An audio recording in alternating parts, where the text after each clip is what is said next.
Quelle est la meilleure traduction ou version de la Bible? La réponse à cette question est d'ordre psychique d'une part et spirituel d'autre part. Elle est d'ordre psychique, c'est-à-dire intellectuel, dans le sens où la bonne version ou traduction de la Bible dépend d'une personne à une autre. Car l'un peut se sentir à l'aise avec une telle version, alors que l'autre se sent à l'aise avec une telle autre version. La réponse à cette question est aussi d'ordre spirituel, car cela dépend aussi du niveau de la connaissance ou de la révélation qu'une personne peut avoir des mystères de Dieu. Car plus tu es éclairé par le Saint-Esprit, plus tu seras sensible pour commencer à détecter certaines manœuvres du diable dans une telle ou telle version. Nous y reviendrons. Je reviens sur le premier aspect en disant que la meilleure version de la Bible dépend d'une personne à une autre, car l'un peut se sentir à l'aise avec une telle version, alors que l'autre se sent à l'aise avec une telle autre version. Le mieux, c'est d'être toujours conduit par le Saint-Esprit dans chaque version de la Bible que nous voudrons lire, car faut-il savoir qu'aucune version de la Bible n'est parfaitement traduite du début jusqu'à la fin. On aura toujours besoin de faire recours à d'autres versions pour des études approfondies.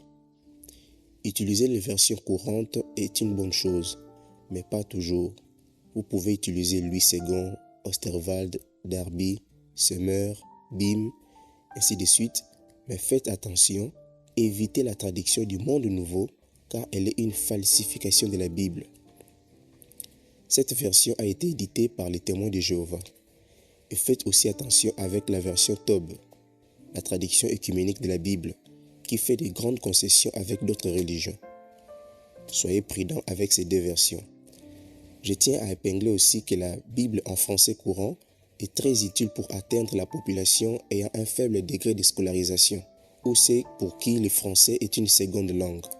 Néanmoins, on ne doit jamais l'utiliser pour faire une exégèse, c'est-à-dire pour une étude approfondie. Nous avons aussi vu avec vous dans la leçon précédente qu'il y a aujourd'hui plein d'autres versions ou traductions de la Bible sur Internet. Des applications. Une version plus ou moins bonne, c'est la version BIM, la Bible de Yeshua Mashiach de 2022. Elle est littérale.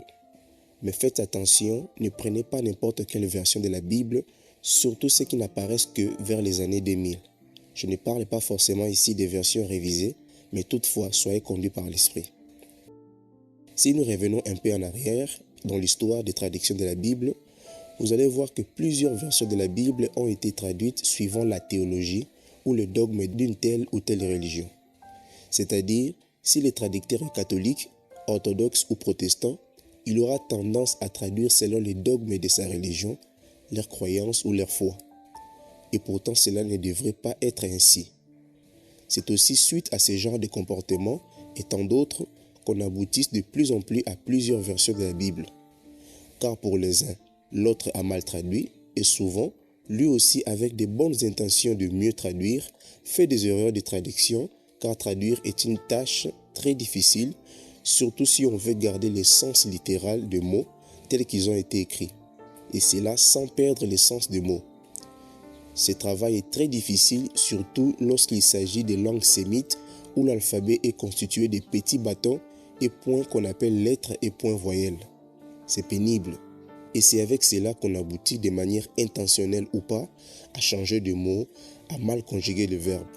Et parfois même de manière intentionnelle, on le voit assez souvent, à retirer des mots, des phrases et même à changer le temps de verbe, soit parce que garder la traduction littérale dérange un peu sa théologie ou le dogme de sa religion, ou soit même parce qu'on ne sait pas constituer une phrase car la phrase traduite semble ne pas avoir de sens. Cette dernière est aussi l'une des causes des contradictions apparentes des versions. Celui-ci dit ceci, l'autre dit cela. Cependant, la chose qui nous aide à mieux garder le sens des phrases, c'est lorsque nous regardons le contexte du texte traduit. Soit c'est corrigé un peu plus bas dans un autre verset, comme c'est le cas de Romains 8, 1 à 4, soit c'est en regardant l'esprit des textes par le Saint-Esprit qu'on arrive à voir les choses à sa place. Tout ceci pour dire que la meilleure traduction ou version de la Bible n'existe pas, car on peut trouver dans une même version des passages qui sont très bien traduits alors que d'autres contiennent des légers glissements intentionnels ou pas. L'un vient corriger l'autre pour un passage et lui-même glisse aussi dans un autre passage des traductions erronées, car traduire est un travail très difficile. Par conséquent, pour faire des études approfondies, je vous conseillerais de toujours avoir à votre disposition plusieurs versions, 3 ou même 4 s'il le faut. Je répète, si on veut faire des études approfondies. Mais ça arrive des fois que 4 différentes versions ne disent presque pas la même chose. C'est le cas d'Ésaïe 18 et bien d'autres. Là, il faut encore aller un peu plus loin. Et c'est un travail des zélés, parce que pour certains, cela serait fatigant. Toutes les versions de la Bible sont bonnes pour un nouveau converti. Car pour lui, une telle version peut être bien vue aujourd'hui, puis demain, non. Et cela arrive parce qu'on a grandi dans le Seigneur. Pour ceux qui sont déjà avancés, la bonne version de la Bible dépend de ton niveau de connaissance. Autrement dit, de la révélation que tu as des mystères de Dieu, à savoir Christ. Et plus tu grandis par le Saint-Esprit, plus tu auras toujours tendance à comparer avec d'autres versions pour avoir la meilleure compréhension. Voilà pourquoi il faut aussi dès le départ être instruit dans la sainte doctrine, qui est selon la vérité. Car si on est mal enseigné dès le départ, je vous l'ai dit, ça ne sera pas facile pour vous. Les faux enseignements vont bloquer votre croissance. La Bible dit dans Jean 8, 31-32 que vous connaîtrez la vérité et la vérité vous affranchira. Et si on veut prendre le contraire de ces passages, on dira, vous connaîtrez les mensonges et les mensonges vous rendra esclaves. Raison de plus pour veiller sur ce que nous écoutons comme enseignement. En ce qui concerne les versions, c'était mon cas. Au départ, j'ai trouvé la version Louis II comme étant la meilleure de toutes les versions. Mais des années après, je me suis rendu compte que c'était une erreur de ma part de penser de la sorte et j'ai rectifié. Aujourd'hui, par le Saint-Esprit, on sait voir certaines subtilités glissées par l'ennemi dans la plupart des versions pour créer la confusion dans les cœurs des enfants de Dieu.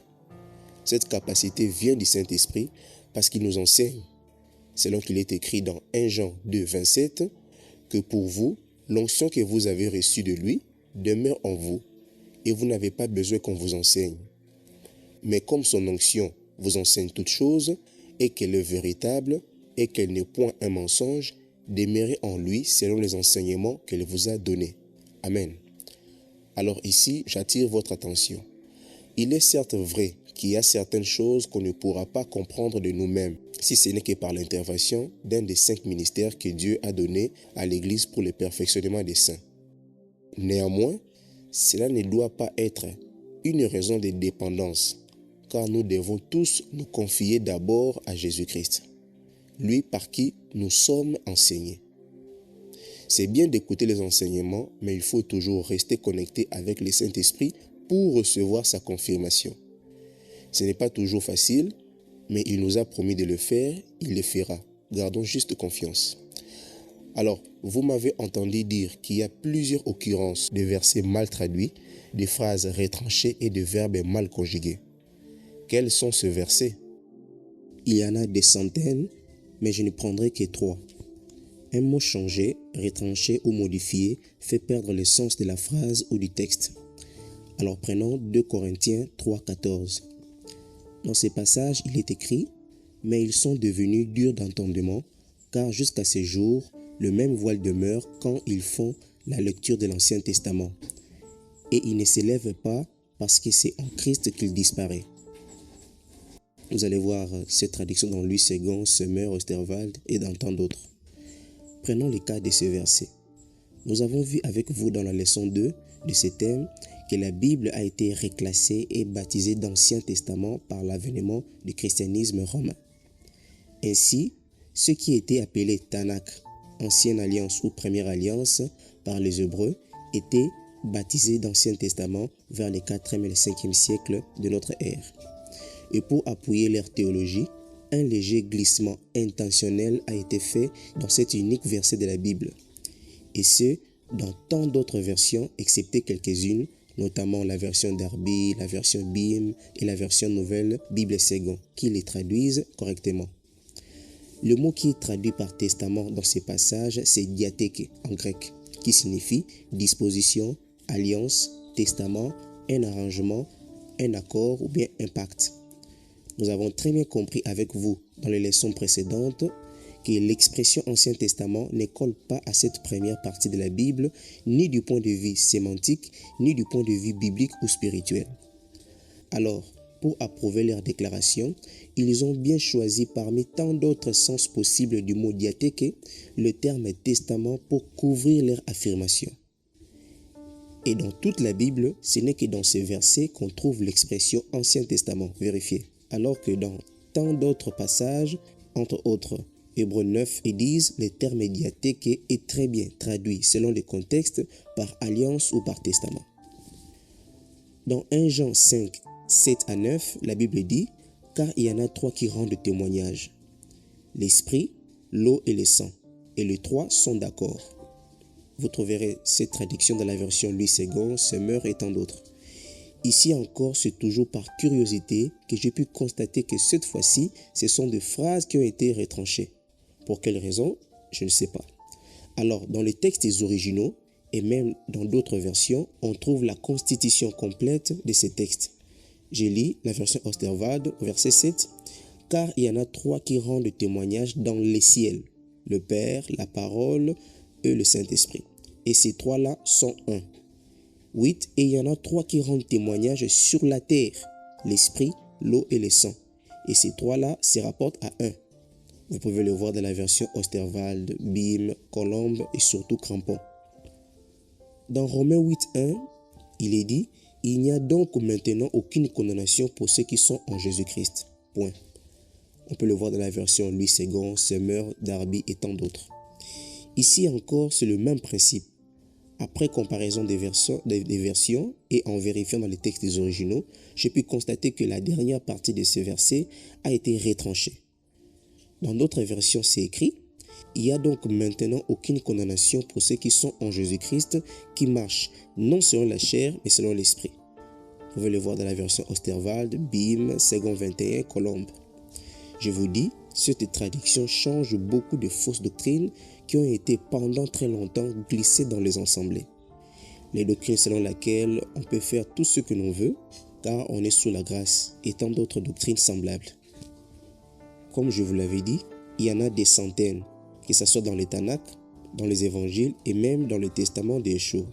Nous y reviendrons dans d'autres thèmes.